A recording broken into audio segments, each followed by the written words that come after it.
past few They removed, days. they finally We've removed been it. trying to See, she's still a spry already. I know, I'm right. You're an old fossil. He went there, So what does he do? She's taking better He care of goes over herself. there, for miles. I don't like the looks of your legs. He's home the next day, and goes over 4 miles. She said, And when he read comes it, home, it's he's swollen. sunk So she said, I don't, because you the go shoe home. no I don't longer want you, fits. you know, doing much of anything with that leg. Yeah, so he's been asking him. I told him, I said, that's it, we're done. You know, you're gonna get busy working on The this whole thing. And that's all Some we're ways gonna it's do. really at the Don't bottom worry about that that was stuff. one big Oh, well, So, blister that He's hurts. back to Yeah, square how one. long, well, they operate everything. It didn't have enough sense. Well, I had a place we could call it. It's all part of the addition. That's the one I told you about. He the feels heat. he's stuck in his I apartment. was able to, I had long enough. So to look at this, when and I was able we to- went up in his time, he When I did got up in there, well. so Now, last night, he was Stuck. Well, First thing you know, on when they his put mind those is things his together, thousands in they don't worry about who did the work on. no, they're not, they don't have to do that. They're not gonna do that when it's all open.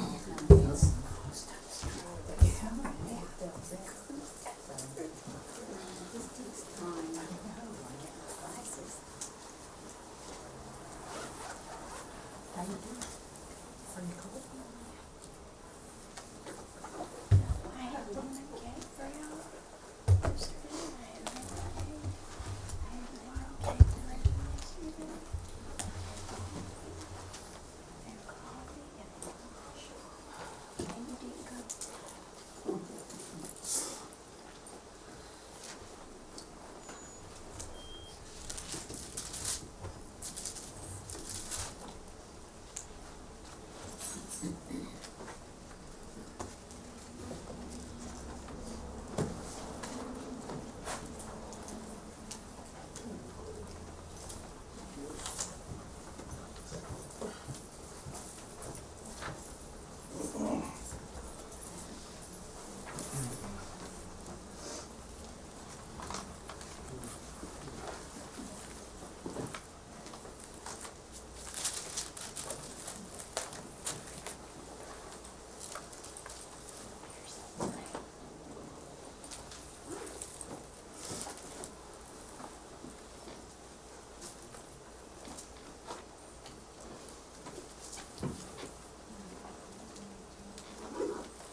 Okay, it's good to have everyone here this morning for Bible study.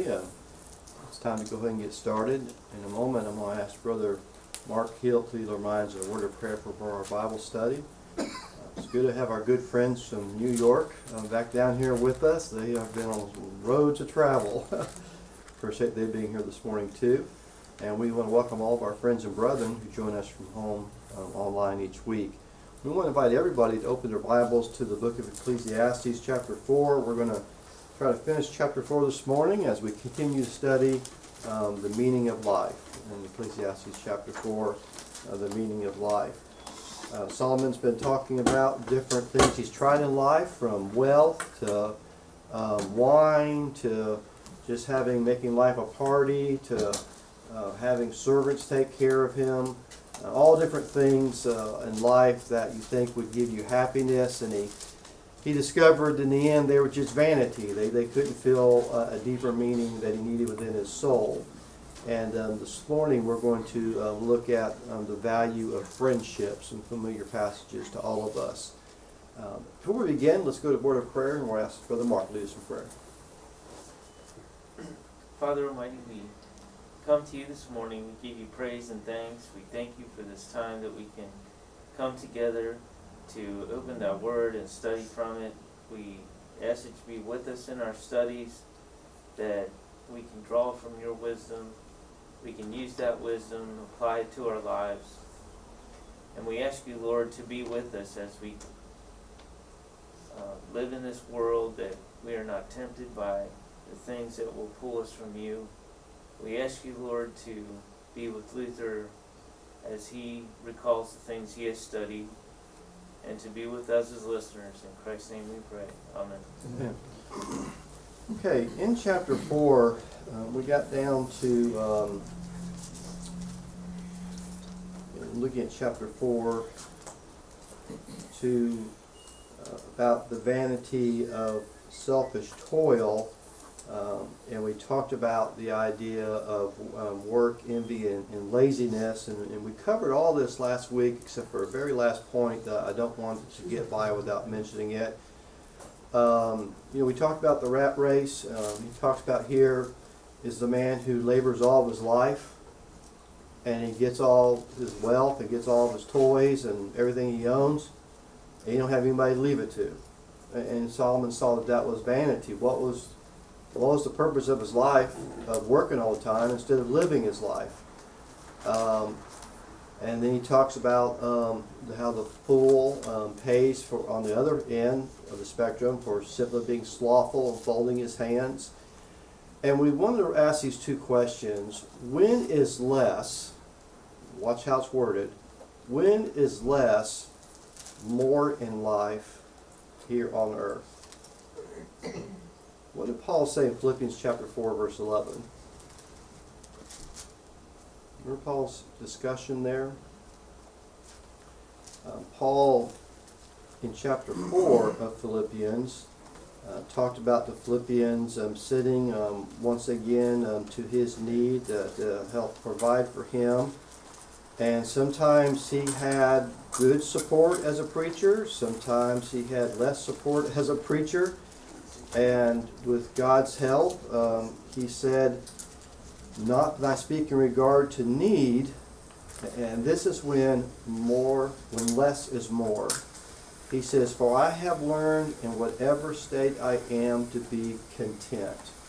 What does it mean to be content? Content. You appreciate what you have. Pardon? You appreciate what you have. Okay, you appreciate what you have. That's how you become content. And what did you say? Satisfied.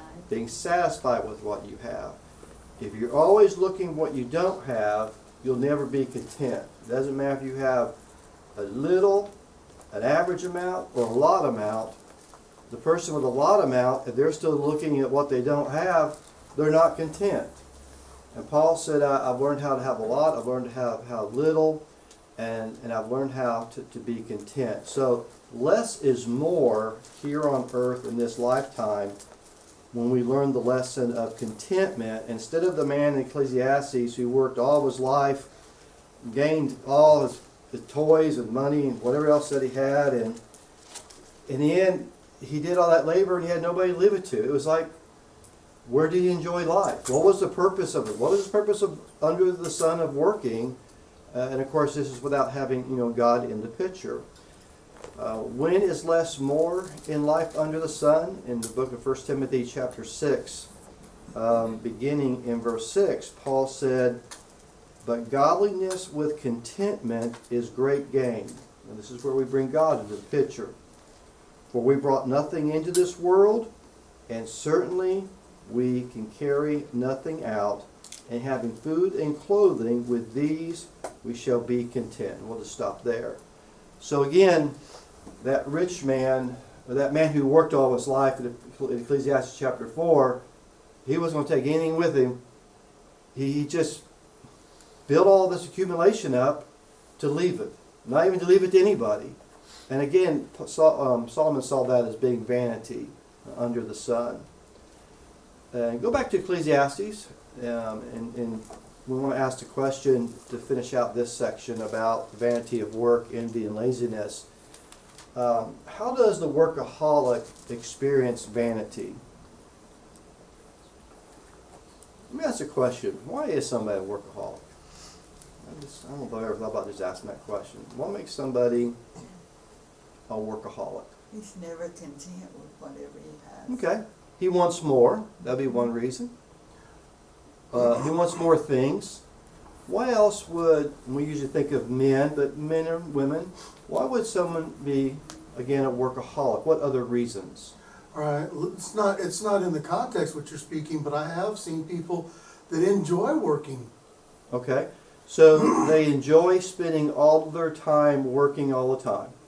Yeah, No fishing, that's sick. I mean, no but- family, no life. Just okay, and that was one of the answers I was looking for too. Go ahead. So, I can admit that I fell into this before, but a lot of times with workaholic, you fall into a normalcy with work. Oh yes. The work is normal. Being in the hectic of work is the new normal for you, and it takes a lot to get back out of that and get into your family. Okay, and your wife has a word to say about this. No, not about that. I have another reason. You don't like your home life. You're not Oh, content okay. with your family, and you're just, you would rather just be at work because it's easier. It's an escape. It's an escape. Okay. Okay. So I'm glad that Joe is the only male in the room that's ever had a problem with being a workaholic. And that is not a truthful statement. I had that problem. You know, every man has had that problem to one degree or another, perhaps. You know, I think there's something in being a man that you go out to provide for your family. You know, you're going to go out, you're going to hunt the animal you're hunting, you're going to kill it, and you're going to drag it back home, and you're going to feed your family, and you're going to do the same thing tomorrow. That's what men do.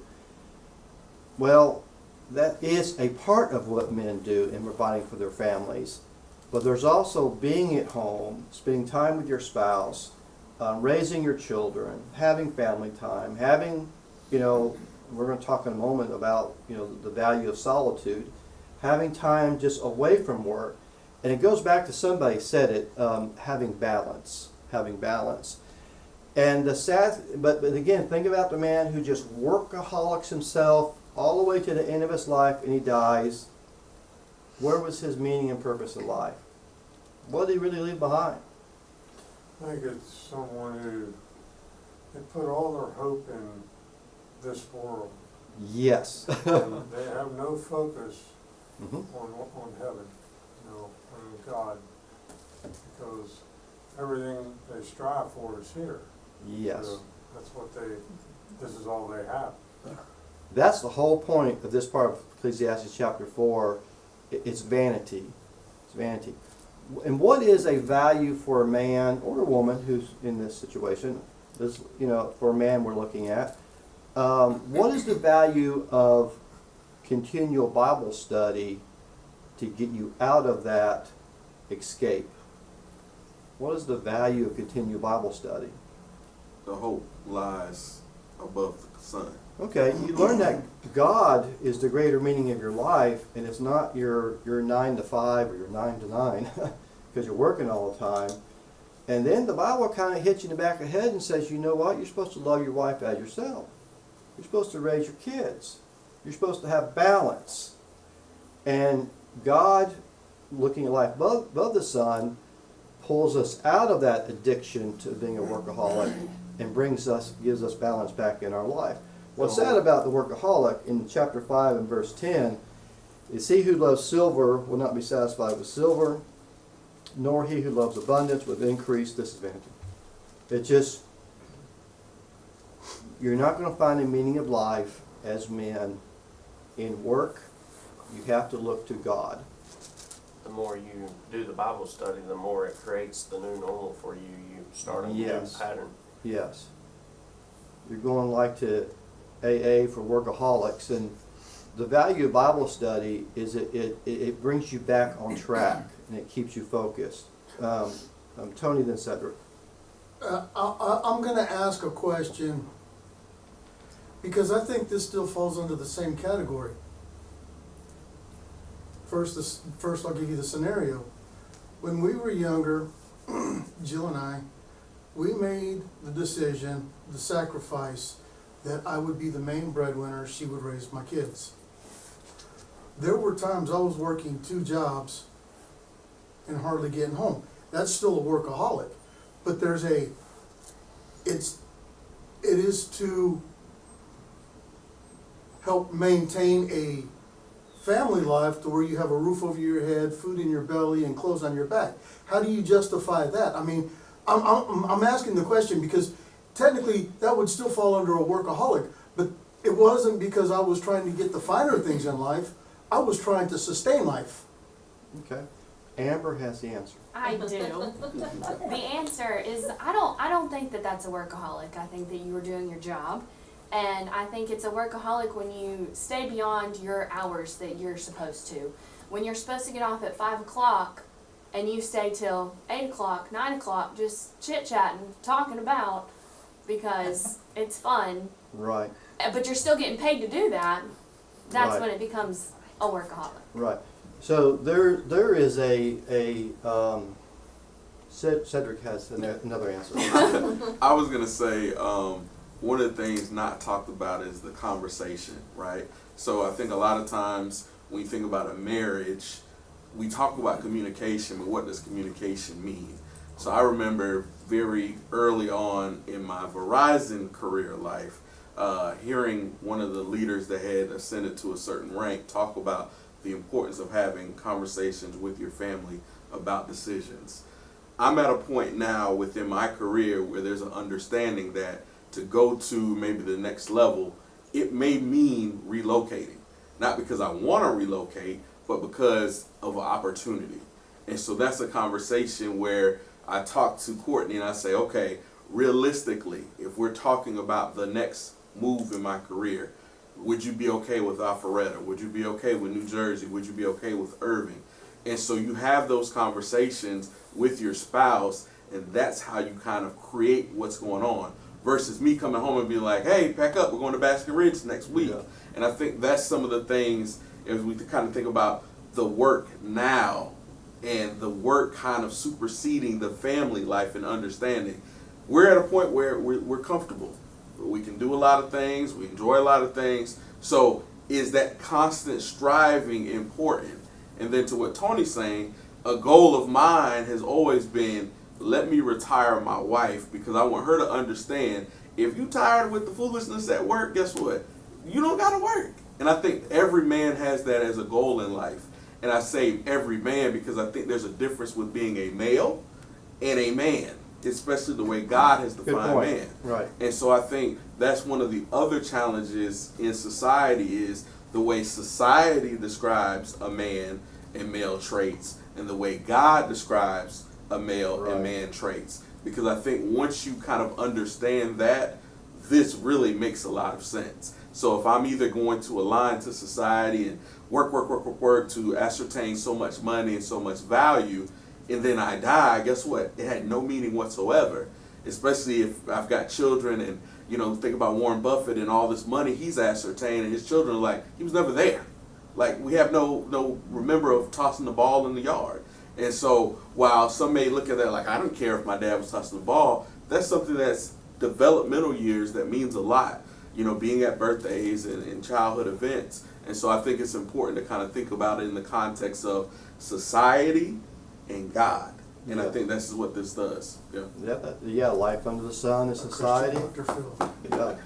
And to go back to Tony's question is, some men have to work 2 jobs to provide for their family, but that's not where their heart is first. Their heart first is with want to be back at home with their spouse and with their family. So there's nothing wrong with working 40 hours a week, 60 hours a week when you have to. You have that balance that you want to be back at home.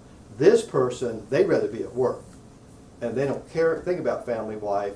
They don't care about the other commandments of God in their life. And it's the commandments of God that gives us balance. And this person he's just never going to be satisfied. He's going to die, and he can't take anything with him. So it's just a sad picture of being just in that hamster wheel of life under the sun, and you never get out of it. What sort of like the message up there? To make a living your living is determined on how much you make, Right. quite often. But the saying is, but a life is determined by how much you give. Right. Yes. Which is Yes. which And is, we're it's trying to not make just how much you Right. make. And God helps us make a life.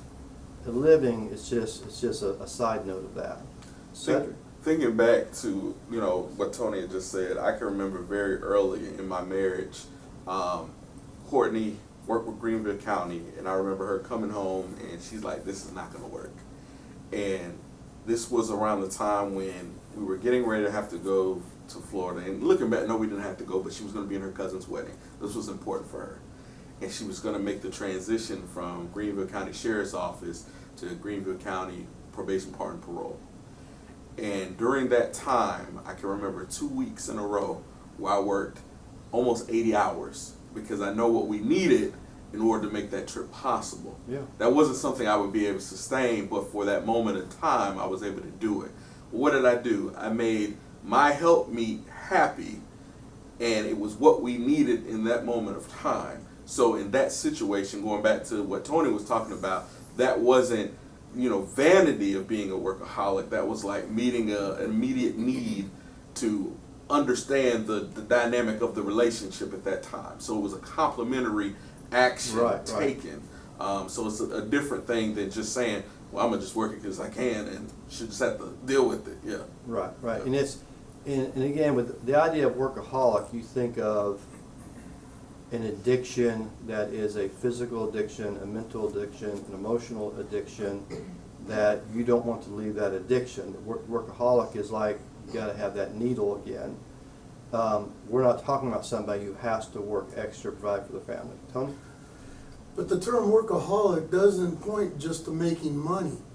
It's also a point that keeps them away from home, away from their family. That's right. And I guess that's what I was looking at, because now the family, in my case, they were glad to get rid of me. but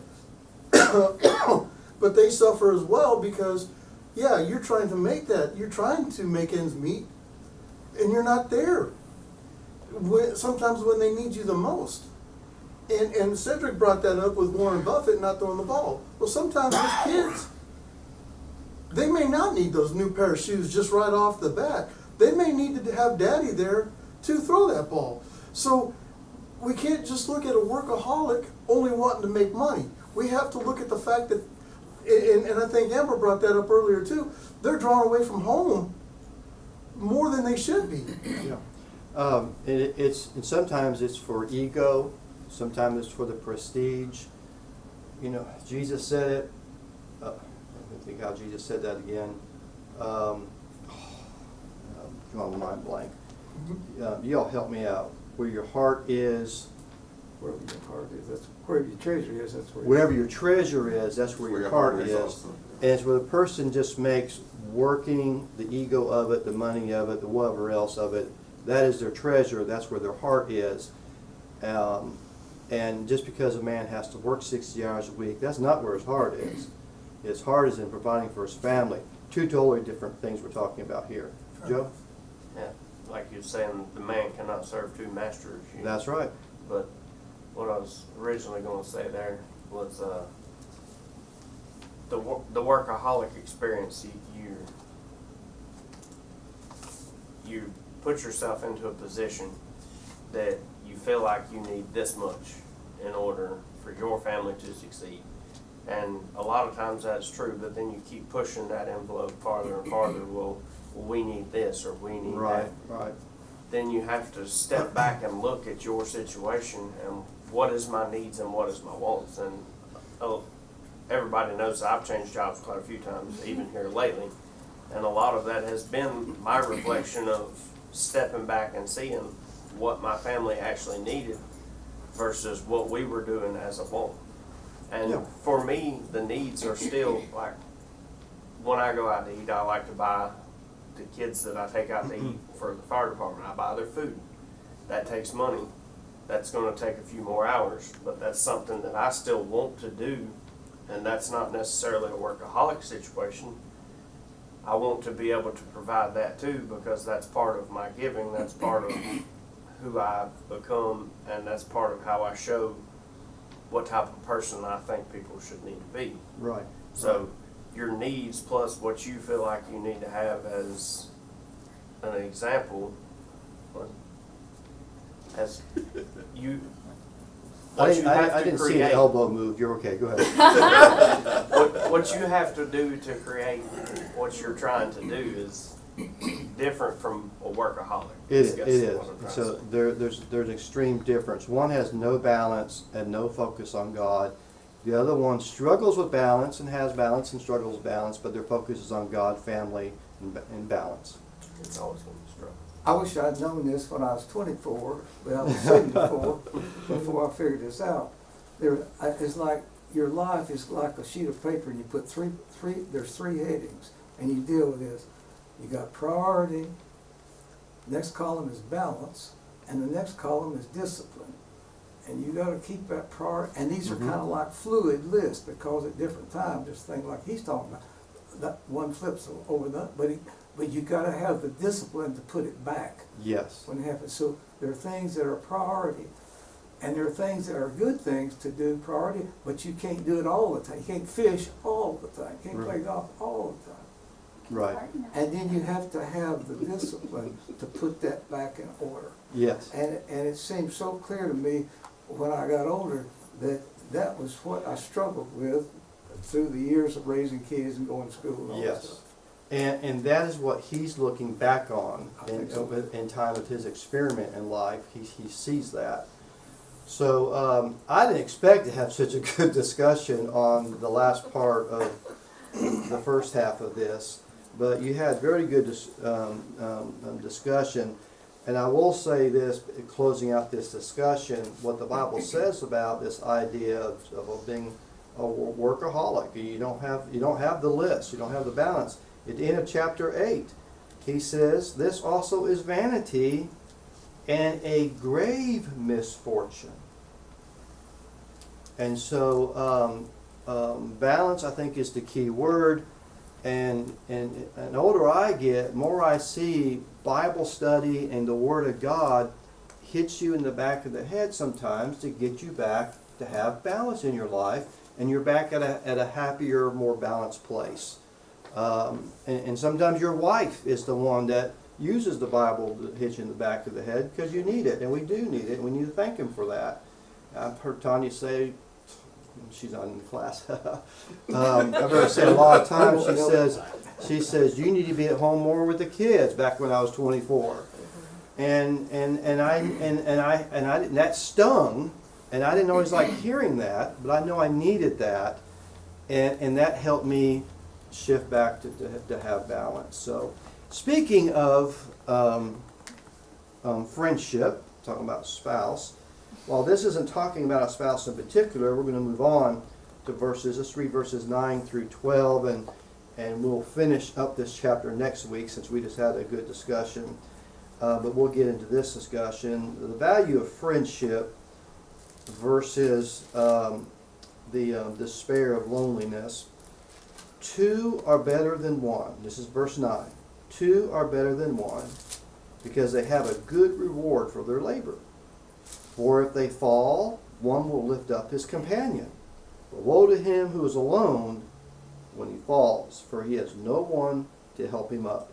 Again, if two lie down together, they'll keep warm. But how can one keep warm alone? Though one may be overpowered by another, two can withstand him, and a threefold cord is not quickly broken. So, he's talked about, in this chapter, the idea of being oppressed, and even the oppressed and the oppressor. They both have no comfort in life under the sun. You're just going about doing worldly things without God in the picture. The vanity of being lazy, the vanity of working and not having balance. And now he talks about this need for friendship. I want to talk about the island of loneliness. The island of loneliness. How would you define loneliness? Think about a time that maybe you felt loneliness in your life. What is loneliness? Is it just having me time? Could be a feeling of being misunderstood. Being misunderstood will make you feel lonely. That's right. What else? You could be lonely in a crowd because you have no association. Okay, you have connection. You have no connections. You have no association. I like how you said that. You can be lonely in a crowd. That's really sad. Are there people in our world today who are around a lot of people, but they still have a life of loneliness? Yeah. One person said this about loneliness. I thought this was a good quote. Loneliness and the feeling of being uncared for and unwanted are the greatest poverty. And I think that captures the idea of loneliness that I want us to see. The idea that you feel like nobody cares, the idea that nobody wants you, can you imagine that? Are terrible feelings to have. Now I want to balance our idea of loneliness against the idea of now and then you just need to have you time, for lack of better words. Are solitude and loneliness the same thing? No. Okay. Why do you say no? I think one is a isolation period where one goes for the silence, the calm, to be Yeah. isolated. One is not wanting to be isolated, but because of the lack of care, lack of want, lack of understanding, you exist in that space. Yes. Yes. Where is there benefit in solitude? Yes. What's the benefit? Clear your thoughts. Clear your thoughts. Peace of mind. Recharge. Pardon? Peace of mind. Peace of mind. You know, now and then Tanya has to go out of town. And I always tease her before she leaves how lonely we're going to be. And me, the dogs are all going to be having tears in our food. And you know, to make it better, if you do make about 2 dozen chocolate chip cookies, you might get through it. And she'll do it. She falls for it every time. The first day, or the first 48 hours that she's gone, I have solitude. It's like you can think, you can refocus. You refocused your priorities, and a lot of times it just gives me a moment to refocus because you're taken out of your norm. Well, those last days she's gone, it's the loneliness part. I mean, it's just miserable, and it's just, you know, it's solitude gives you a time to reflect, meditate. And you know, and you can do things you might enjoy doing, writing, drawing, reading, whatever it might be. Everybody needs time for solitude from time to time. Even Jesus got away from the crowds and went out and had solitude in prayer with his Father. And then he went back to the crowds, went back to the job, to his work, his ministry. And so they're not the same thing. One brings health benefits and mental benefits and spiritual benefits. The other one, there is no benefit. The other one is a dark pit.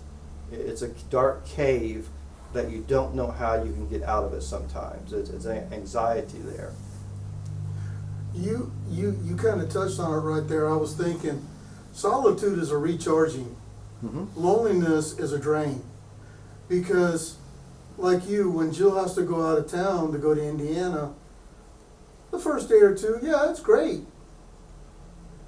And after that, you start feeling that emptiness. You're missing. I mean, 35 years, she's become an appendage. So she goes out of town and you experience loneliness while she's up in here in Indiana having solitude, right? Exactly. Just, you know, used illustration. I won't deny it. But you're right. That's the feeling of it. And I have a niece. She's really sweet. My parents helped raise her, and she went away to college and went to I think it was University of Alabama. So she went from South Alabama to about 5 hours north to University of Alabama in Tuscaloosa. And though she was around thousands of college students, she experienced social loneliness because she didn't know anybody. She didn't know. There was no connections. And then if she got 48 hours off of school, I couldn't understand why was she driving 5 hours just to go back and spend time with my mother. That's the only other person in the house. And what it was is there was connections, and she needed that. And then there's emotional loneliness. When we feel like we have no one to talk to, or nobody understands our deepest concerns and needs, and that hurts.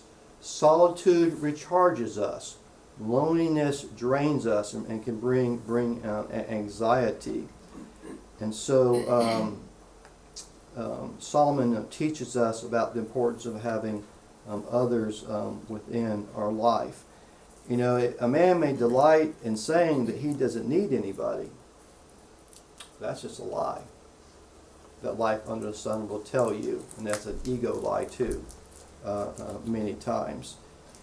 In the Garden of Eden, what all did Adam have in the Garden of Eden? Tell me some things that Adam had. Everything. God. Okay, thank you. He had God. He had God to talk to in the garden. What else did he have in the garden? What did you say, Tony? Everything. His home was the garden. He had provision, he had food, he had shelter, he had what he needed. What else did he have in the garden?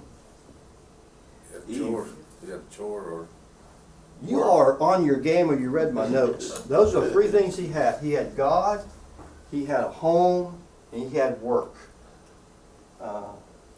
You know, a man has that, he's doing good. But what did God say when he looked down on Adam, even though Adam had God to talk to? man should not be alone. He was lonely. It was not good for man to be alone. God created Adam to be a social creature. Every person God has created to be a social creature. And when we step out of the mold of how God has made us, that begins to create loneliness. It may be there's problems in life, at school, in family, sometimes in church. And we think if I just isolate myself, I can protect myself. And there might be a measure that is good sometimes, but if we're not careful, we overly isolate and we begin to create the island of loneliness that we think and feel that way. And it's hard to pull somebody out of that and bring them back into being more the social creature that God made us to be. So here recently I've been someone that's kind of studied storms and thinking about the way we kind of use terminology versus scientific terminology. So when we say in a human context, the eye of the storm, you're in the thick of it. Mm-hmm. But in nature, hurricane, eye of the storm, that's the calmest part. It is. That's the solitude. It is. So if you're in the eye of the storm, that's the solitude. But thinking about that storm cannot function if it was just by itself. You need the warm current and all of these things to happen in order for that storm to then intensify and all of these things. But when that solitude is broken, that eye is broken, that storm dissipates. And I think that's also something to kind of realize, like solitude is a necessity for life here on earth, but loneliness isn't, and understanding the differences. Yeah. There is. And so it's not good to be alone. It's good to have solitude, but not loneliness. And again, we recognize that by creation, we are dependent and we are social beings. We are dependent and we are social beings. That passage has a really deep meaning, and where God said it's not good that man should be alone. The next statement says, I will make a helper comparable for him. Yes. And that's what it says in the New King James. That's Ma, M-A-H, which means suitable. Yes. All that other stuff that he had created was not suitable for man. Very so good. He made the woman, Yes. which is suitable for man. Right. There's a whole principle about that this world does not recognize. You're exactly right. In many ways. Anyway. One translation I read said, I will make a helper fit for him. Fit. Like you use the word suitable. And what it was suitable to help fix the problem of loneliness. So God created man. It's interesting. I always wondered this. God created man not to be alone, but God left him alone for a while. You notice that? I always wonder how long was Adam in the garden before God created Eve. What we see is that, was it a day, was it a month, was it a year, was it 5 years? But man had enough time alone that man realized that he needed her. Can you imagine when Adam saw Eve? I mean, it had to just blow his brain cells. I mean, she's not an animal of the field, she's not a bird of the air, she's not a fish of the sea, she's just like him.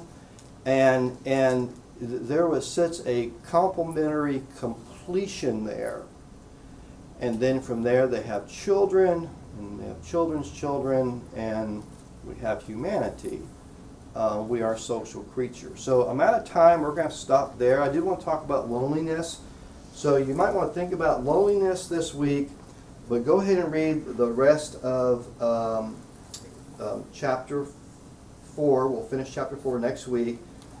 And I will just finish with verse 9.